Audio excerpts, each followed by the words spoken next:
that there's not been damage to the ability of the Gulf Arabs to actually pump oil now. But it just assumes that everything's perfect. It's going to be 2 months, minimum 2 months, before the supply is back to where it was on February 27th. Yeah.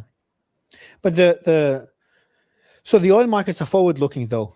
And oil is still expensive. Like someone told you a year ago, oil would be at $80. That's a pretty high price. You know, a year ago, oil was in the 50s, 60s, hit the 70s for a tiny bit in June last year, the 12-day war. But that was about it. Before this was below 60. So a price of 80 something is still high. And maybe they're already forecasting the disruptions. That's why it's not at 50 or 60, or it's not at 60, because they're forecasting that it will take a long time for the economy to recover.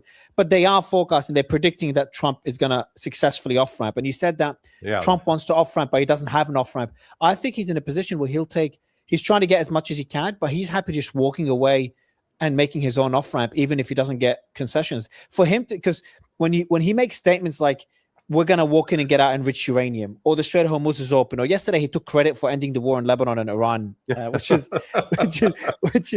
I applaud his political ability to kind of twist anything into a win.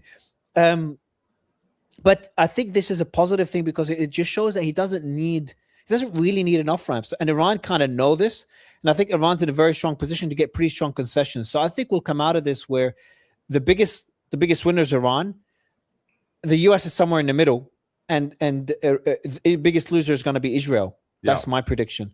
Well, but Israel is the wild card in this, and they continue to exert quite a bit of influence at least within the legislature, the House and Senate on Capitol Hill. So